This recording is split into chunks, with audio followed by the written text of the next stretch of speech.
से आपका स्वागत है हमारे चैनल में।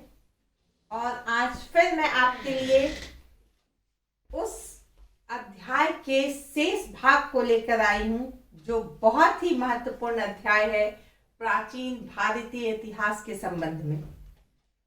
और आज का जो हमारा यह बचा हुआ भाग है वह क्या है? सिंधु नदी घाटी सभ्यता के आर्थिक जीवन कैसे थे, या वहां के लोग अपना जीवन निर्वाह किस प्रकार किया करते थे, वहां के लोगों की आजीविका का साधन क्या था। आज हम यह जानेंगे और साथ ही साथ आज हम चर्चा करेंगे सिंधु घाटी सभ्यता में कला कैसी थी, क्या कला थी और अगर थी तो कैसी थी। तो इस विषय पर आज हम संक्षेप में बात करेंगे। कोशिश हमारी रहेगी कि मैं कम शब्दों में कम समय में आप लोगों को अधिक से अधिक बातों से अधिक फैक्ट से रूबरू कराऊं आपको। तो मैं सीधे आ जाती हूँ जगह पे कि सिंधु घाटी की सभ्यता के लोगों का आर्थिक जीवन कैसा था, हड़प्पा वासियों का आर्थिक जीवन कैसा था। तो अगर हम देखें तो यही कहेंगे कि वहां के लोगों का आर्थिक जीवन बिल्कुल समृद्ध और उच्च कोटि का था, ऐसा हम कह सकते हैं। क्यों कह सकते हैं? क्योंकि हमने पिछले अध्याय में जिस विषय पर चर्चा की, या तो वहां के नगर निर्माण की चर्चा की या तो वहां की सामाजिक व्यवस्था की चर्चा की, तो इन सब में जो संतुष्टि और जो उत्कृष्टता हमें दिखाई देती है वह हमें यह बताने के लिए काफी है कि उस समय की आर्थिक स्थिति बहुत ही अच्छी रही होगी। जैसा कि हमने चर्चा किया कि हड़प्पा सभ्यता सिंधु नदी के किनारे, रावी नदी के किनारे बहुत सारे जो स्थल मिले हैं, सतलज नदी के किनारे, ये सारे स्थल किसी ना किसी नदी के किनारे मिले हैं। और स्वाभाविक है, नदी के किनारे होने का फायदा तो मिलता होगा। यहाँ की जमीन जो है वह उर्वरा से शक्ति से भरपूर रहती होगी, सिंचाई की कोई टेंशन नहीं है। हमने देखा कि यहाँ पे जो नगर हैं वहां पर भी कुएं तालाब की कोई कमी नहीं है, जलाशय की कोई कमी नहीं है। तो सबसे पहले हम बात करते हैं, आर्थिक क्षेत्र की बात करें तो हम बात करते हैं कृषि की। और कृषि की बात करें तो हमारे सामने सबसे पहले भूमि की उर्वरा शक्ति आती है, सिंचाई की व्यवस्था आती है। इन सब दृष्टिकोण से हड़प्पा वासी बिल्कुल समृद्ध थे। ना तो उनके पास नदी की कोई कमी थी, ना तो उनके पास जलाशय की कोई कमी थी, कुएं की कोई कमी थी। फलतः वहां कृषि बहुत ही अच्छे स्तर पर थी, बहुत ही अच्छी स्थिति में थी। और हमने देखा है बहुत सारे ऐसे प्रमाण मिलते हैं जो यह बताते हैं कि वहां के लोग गेहूं, जौ, बाजरा, तिल, सरसों, अनार, केला, नारियल, नींबू, जो हम आज जिस खाद्य पदार्थों का सेवन करते हैं, जिन फल मूल का सेवन करते हैं, उस समय इन्हें उपजाते थे, उगाते थे और इसका उपभोग करते थे। संभवतः चावल भी उस समय मिला है, कुछ ऐसे प्रमाण मिले हैं जो कहा जाता है कि उस समय चावल की भी खेती होती थी। तो इस तरह से हम देखेंगे कि आर्थिक जीवन बहुत ही समृद्ध था। और सबसे बड़ी बात, वहां कपास भी मिला है। ये कपास का मिलना जो है यह बहुत बड़ी उपलब्धि थी। यहां से कपास दूसरे जगह जाते थे। ये हमने पिछले क्लास में भी इस बात पे चर्चा की है। कृषि उन्नत थी, इसका एक प्रमाण हम यह भी कह सकते हैं कि वहां बहुत सारे हल, हंसिए टाइप की चीज मिले हैं, जिससे फसल को काटा जाए या खेत को जुताई करने के लिए जो हल होते हैं, ये सारे कुछ हमें प्राप्त हुए हैं। इसके अलावा हम क्या देखते हैं, वहां जो अन्नागार मिले हैं, कहाँ कहाँ अन्नागार हमने पाया, हमने हड़प्पा में, मोहनजोदड़ो में, कालीबंगा में बहुत सारे अन्नागार हमें मिले हैं, जो हमें बताते हैं कि काफी अनाज होता होगा, काफी उपज होती होगी, और इसे संग्रह करने के लिए, या इसे संग्रह ही कहा जाए, संग्रह करने के लिए जहां इसे रखा जाता था वह ये गोदाम हुआ करते थे। इन गोदामों में शायद टैक्स के रूप में जो अनाज मिलता था उसे भी रखा जाता था, लेकिन हम यह कह सकते हैं कि अनाज जो है बहुत अधिक मात्रा में होते थे, अन्न का उत्पादन बहुत अधिक मात्रा में होता था, जिससे लोग खाते तो थे ही आराम से, और संग्रह करके भी रखते थे किसी आपातकालीन स्थिति में या आयात निर्यात के लिए जो भी हो। तो कृषि की स्थिति वहां बहुत ही अच्छी थी। ये आर्थिक जीवन का सबसे बेसिक चीज है, आधार कृषि। अब हम बात करते हैं पशुपालन। जहां कृषि होगा वहां पशुपालन लाजिमी होगा ही, क्योंकि कृषि और पशुपालन एक दूसरे के पूरक हैं। उस जमाने में तो और भी जरूरत थे, इन पशुओं की जरूरत थी इन्हें, क्योंकि खेतों की जुताई करने के लिए या सामान ढोने के लिए या एक जगह से दूसरी जगह जाने के लिए पशुओं का ये पालन करते थे, पशुओं को ये रखते थे, और इन पशुओं से इन्हें बहुत अधिक फायदा होता था। इसमें से हम क्या देखते हैं कि इनके पास बैल होते थे, भैंस होते, गाय, ऊंट, गधे, सबका उपयोग अलग अलग क्षेत्रों में होता था। जैसे कि गाय भैंस से इनसे दूध मिलता था खाने पीने के लिए, बकरी रखते थे, मांसाहारी जो होते थे वो बकरी का मांस खाने के लिए, सुअर रखते थे। इसके अलावा हम देखते हैं गधे का उपयोग करते थे, ऊंट का उपयोग करते थे, ये कहीं ढोने के काम में, एक सामान को ढोने के काम में इनका यूज होता था। बैल जो थे वो बैलगाड़ी में जुते जाते थे। तो इस तरह बहुत सारे पशुओं को ये पालते थे। इसके अलावा शौक से भी बहुत सारे पशु पाले जाते थे, कुत्ते, बिल्ली, बंदर, इन सबों को भी यह पालते थे। तो इस तरह हम देखते हैं कि पशुपालन के द्वारा भी हड़प्पा वासियों ने अपने आर्थिक क्षेत्र को या आर्थिक जीवन को उन्नत किया था, करके रखा था। अब हम बात करते हैं उद्योग धंधे वहां पे थे। उद्योग धंधे थे, ये हम कैसे कर सकते हैं, उस जमाने में उद्योग धंधे थे, ये हम कैसे उसका हम पुष्टि कर सकते हैं इस बात की। तो हम कर सकते हैं, हमने मूर्तियां देखी, यहाँ तक कि कपड़े के जो कुछ प्रमाण मिले हैं वह हमें बताते हैं वहां वस्त्र निर्माण होता होगा। हमें सुई और तकली मिली है, जो क्या बताता है कि सिले हुए कपड़े बनते होंगे, सिले जाते होंगे कपड़े, तकली से धागे बनते होंगे। इसके अलावा हमने जो बहुत तरीके के एक से एक सुंदर उन्नत किस्म के बर्तनों को देखा है, उनके अवशेष को देखा है, वह उद्योग धंधे का ही परिणाम थे कि उद्योग धंधे से बर्तन बनाए जाते थे, मिट्टी के बर्तन, कांसे के बर्तन, तांबे के बर्तन। इन बर्तनों को बनाना उद्योग धंधे के अंतर्गत ही आता है।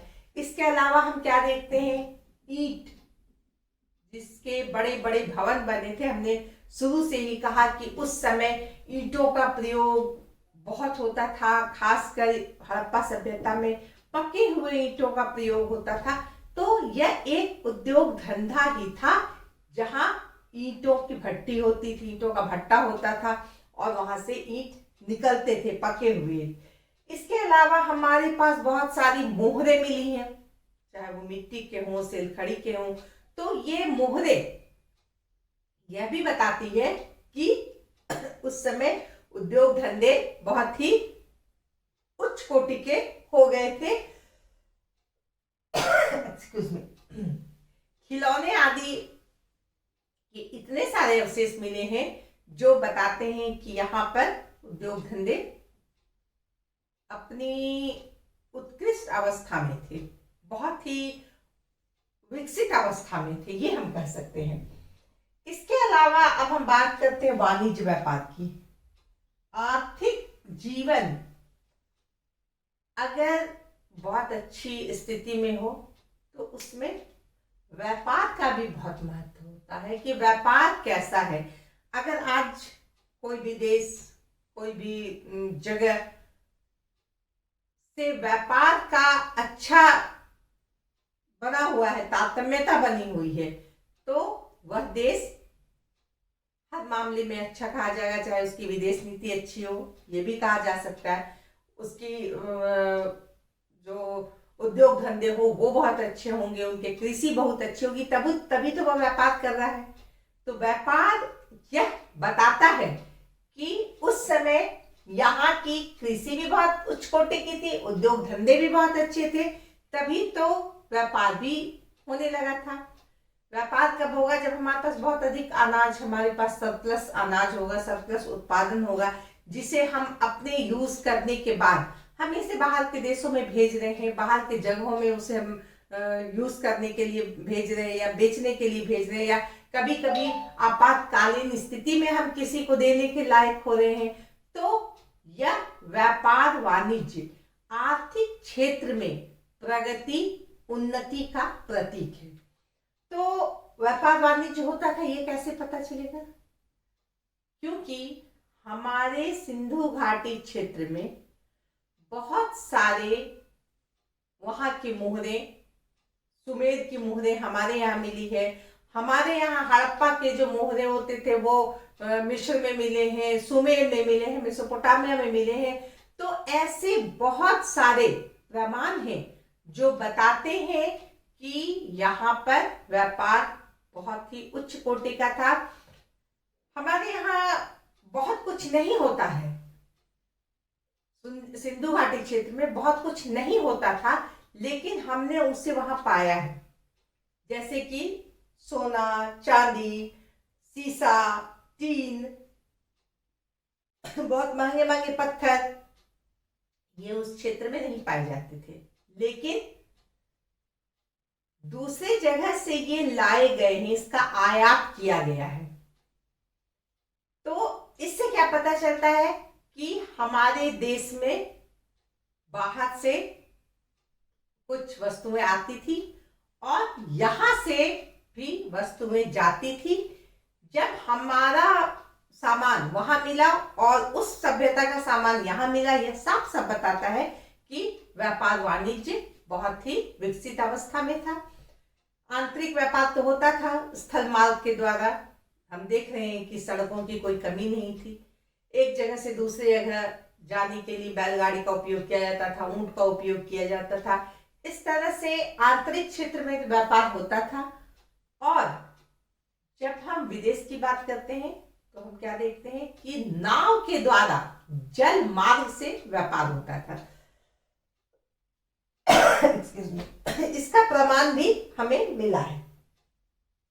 नाव के बहुत सारे चित्र हमें यह बताते हैं कि वहां नाव का, बड़े बड़े नावों का प्रयोग होता था, जो एक जगह से दूसरे जगह आने जाने, ले जाने, ले आने का काम करते थे। हमने देखा है कि लोथल में जो एक गोदी मिला है, एक डकयार्ड मिला है, वह यह बताता है कि यहाँ से जहाज, पानी के जहाज जाते होंगे। कालीबंगा में भी इस तरह का चीज मिला है जो बताता है कि वहां से बड़े बड़े जहाजों का आना जाना होता होगा दूसरे क्षेत्र में, दूसरे देशों में। तो इस तरह व्यापार वाणिज्य जो है वह भी बहुत ही उच्च कोटि का विकसित अवस्था में यहाँ की आर्थिक जीवन हम पाते हैं। तो इस तरह से हम देखते हैं कि हड़प्पा सभ्यता के लोगों का आर्थिक जीवन बहुत ही अच्छा था, क्योंकि इसका प्रमाण ही है इतने अच्छे भवन निर्माण, इतनी अच्छी नगर योजना, सब कुछ इतना सुव्यवस्थित जो हम देखते हैं वह उसका आधार क्या है? यही कि वहां की आर्थिक स्थिति बहुत ही अच्छी रही होगी। तो ये तो हुई आर्थिक स्थिति। अब हम बात करते हैं कला की। हमने देखा सामाजिक स्थिति, हमने देखा धार्मिक स्थिति, हमने देखा आर्थिक स्थिति। ये तीनों स्थिति बहुत ही उच्च कोटि की थी, कहीं किसी तरह की कोई कमी हम नहीं पाते हैं। तो जब इन क्षेत्रों में कमी नहीं थी तो स्वाभाविक है कि कला का विकास उस क्षेत्र में होगा। जब पेट भरा रहेगा तभी तो लोग कलाकारी और कला के बारे में सोचेंगे। भूखे पेट तो कलाकारी में लोगों को मन नहीं लगेगा। तो इस तरह हम यह कह सकते हैं कि चूंकि हड़प्पा सभ्यता का हर पहलू बहुत ही स्ट्रॉन्ग था, बहुत ही मजबूत था, बहुत ही डेवलप था, जिसके कारण यहाँ पर कला का भी विकास हो सका। और उसका क्या प्रमाण है? उसका प्रमाण है यहाँ का भवन निर्माण। सबसे पहले हम बात करते हैं भवन निर्माण। हमने देखा कि बड़े बड़े नगर होते थे। हड़प्पा और मोहनजोदड़ो में जिस तरह हम देख रहे हैं चतुर्भुज आकार का ये नगर बना हुआ था, 2 भागों में बटा हुआ था, और बहुत ही तरीके से इन नगरों में भवनों का निर्माण हुआ था, जो एक साथ एक करीने से सारे भवन खड़े थे। हम देखते हैं कि किस तरह सड़कें चौड़ी चौड़ी होती थी और एक दूसरे को समकोण पर काटती थी। हम यह देखते हैं कि मुख्य सड़क के दोनों किनारे बड़े बड़े नाले होते थे, जो पके हुए ईंटों के बने हुए होते थे, जो ढकी, ये नालियां जो है वह ढकी हुई होती थी। इसमें जो छोटी नालियां आती थी वह इन बड़ी नालियों में मिलती थी। हम यह देखते हैं कि ये जो भवन निर्माण, ये जो घर बने हुए थे, बड़े बड़े भवन थे, 2 मंजिले भवन के अवशेष पाए गए हैं, सीढ़ियां मिली हैं, हर घर में स्नानागार, रसोई, कुएं को हम जो देख रहे हैं वह कला है। यहाँ के लोगों की कला, वह कितने निपुण थे इस कला में, भवन निर्माण कला में उनकी निपुणता बहुत ही उच्च कोटि की थी।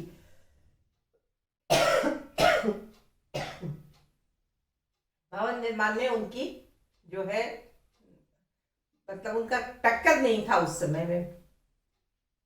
अब हम बात करते हैं मूर्ति कला की। मूर्ति कला हम कैसे देखते हैं? बहुत सारे मूर्तियों के अवशेष मिले हैं।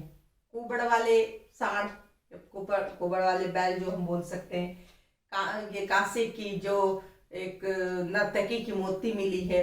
इसके अलावा बहुत सारे अन्य कलाकारी के दर्शन हमें होते हैं।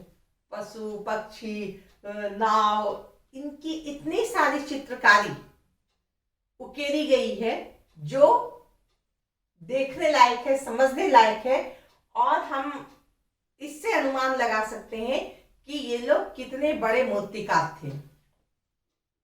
हम देखते हैं कि बहुत सारी मिट्टी की मूर्तियां बनी हुई है, बहुत सारे पाषाण के बने हुए यानी पत्थर के, कुछ चूना पत्थर की भी मूर्तियां प्राप्त हुई है, और धातुओं के, चाहे वो तांबा हो चाहे कांसा हो, इन धातुओं के भी बहुत सारे ऐसे प्रमाण मिले हैं जो बताते हैं कि मूर्ति कला बहुत ही उत्कृष्ट कोटि की थी। जिसमें वही कांसे वाली जो एक मूर्ति है, ये अलग बात है कि वो बहुत मनुष्य का जो शरीर का बनावट है वह सूट नहीं कर रहा उस मूर्ति से। जैसे वो कांसे की मूर्ति, उसमें टांगे बड़ी लंबी लंबी कर दी गई है, उसमें चेहरे का जो एक्सप्रेशन है या चेहरा जो है वो सही तरीके से नहीं बना है।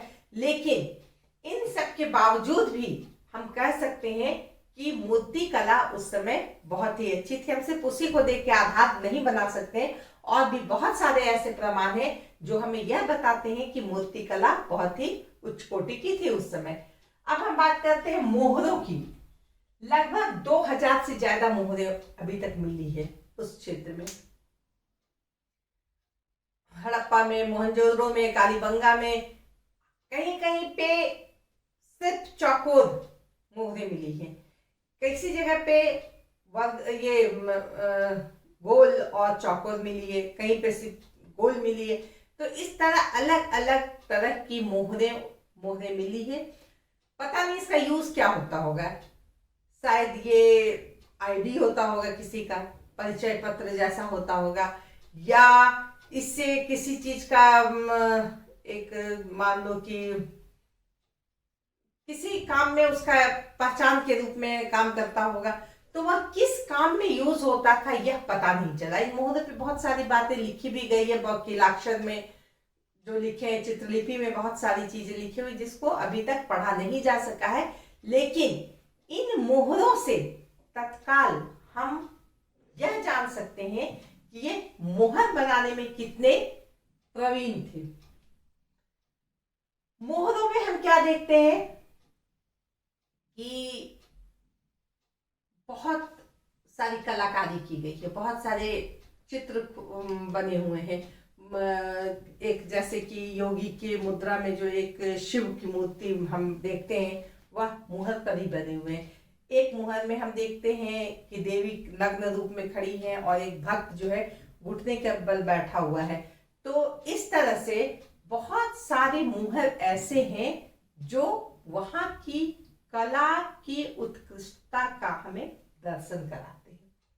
अब हम बात करते हैं चित्रकला की। चित्रकला का हमें कैसे पता चला? बहुत सारे मिट्टी के बर्तन मिले हैं जिसमें चित्रकला का हम दर्शन कर सकते हैं। हमने देखा है कि यहाँ पे बहुत सारे सुराही, बर्तन, कटोरे जैसे चीज मिले हैं जो लाल रंग से रंगे हुए हैं और काले रंग से उसमें डिजाइनिंग की हुई है। तो ये चित्रकला वहां के लोगों की चित्रकारी के बारे में हमें बताते हैं। बहुत सारे उसपे पशु, पक्षी, पेड़ वगैरह वगैरह के चित्र बने हुए हैं।